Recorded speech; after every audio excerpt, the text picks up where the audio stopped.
Hey, welcome my fellow humble investors. It's me, E.T. Hey, remember, I'm not a financial advisor. I'm not your financial advisor. I'm just a self-taught investor who likes talking about stocks. In particular, I love talking about Humbl. Whew, last week. Last week was rough. Last week gave me the blues. Matter of fact, it started me back up drinking. Humbl closing at 99 cents. Come on now. Whew. Let's take a look at last week's price action.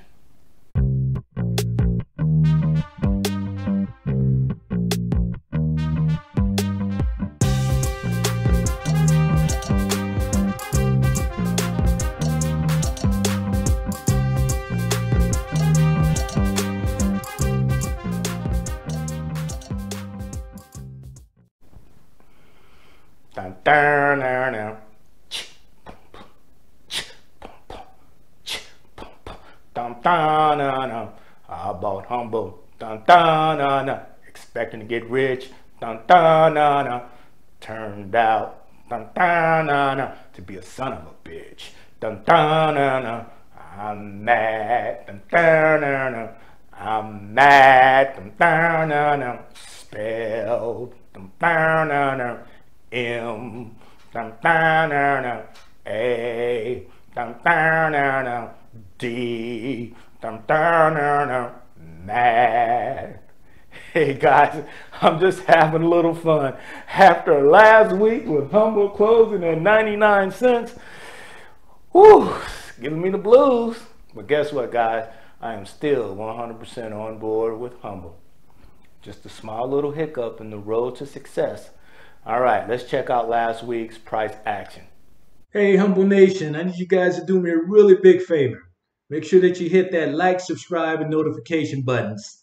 That'll really help out the channel. Thanks a lot. Okay, let's rip the Band-Aid off this sore.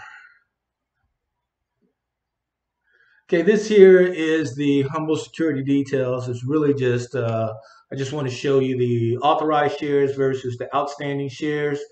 This is going to pretty much validate what Brian Foote said on the investors call on May 7th. Authorized shares, you're looking at 7.4 billion. Outstanding shares, it was reduced by 97 million shares, in line with what was on the investors call. This here is a price action for Humbl. On Friday, it opened at 87 cents. We actually had a green day on Friday. It actually closed at 99 cents, up 15%. The volume was actually above the average 10-day volume. Looks like $11.5 million again, 11.5 million shares against an average 10-day average of 10.9. Here is the weekly trend. It's a downward trend. If you notice, there's only one time period where it actually broke above that 1 week trend line, and that was on Friday. This here is the comparison of Humbl to Fortly. Just as always, they're tracking closely together so far as their charts, their 5-day charts look pretty much the same. And remember, Fortly is my indirect play on Humbl. Here we see what the shorts are doing. On Friday, they had a ratio of 0.54. I drew a line at anything above 0.50. We need to be 0.50. It is cause for concern. We know that the shorts are out there, and if you look, it's been flirting with that, and there's 4 days out of the last month or so where it actually was above that 0.50. And Humbl is again in first place. We are the #1 search stock within the last 72 hours. Going through this list here, some of the notables are MGM, HCMC. Then you go all the way down to the bottom. I didn't put all of them on here, but we've got Dogecoin, and we know what happened with them, as well as Tesla last week. This is my current position. Not looking good. I am down 62% in Humbl, down 53% in Forwardly. But as you can see, 10th, 11th, 13th, and 14th, I was buying both Humbl and Forwardly. Now, let's look at something a little bit more joyful. And that is Humbl Financial ETX. Remember, I'm in block 3 and block 5. This is a 3-month experiment. And as you can see, for this week, for the week #2, is pretty much flat. Block 3 is at 17%. Block 5 is at 25%. And what you can do is check out my video on my crypto 3-month experiment. And that's including Humbl Financial ETX. I'm going to also start tracking my Coinbase Pro as well as my Robinhood cryptos. So the link is going to be in the description below. This next chart here is just it shows the weekly performance of my ETX.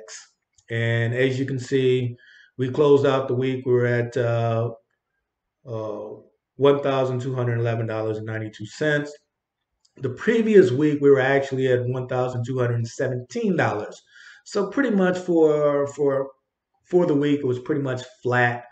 My return on investment is at 21%. Hopefully that return on investment will continue to go up. All right, we've seen the breakdown for last week. The very last slides dealt with the ETX with Humbl Finance. What I'm going to do, check out my other videos on the ETX. I'm also going to put out a weekly performance on my ETX. Actually, it's going to be on my crypto plays, but the ETX performance is going to be the mainstay there. It's going to track that against some cryptocurrency that I have in Robinhood, as well as some other cryptocurrency that I have in Coinbase. And what I'm going to do, I'm really just decided to expand that 3-month experiment to take a look at the performance of the ETX against some others as well. So we'll see how that goes, but check out those videos. Guys, let me just sum up. Let me just kind of give you my take on last week.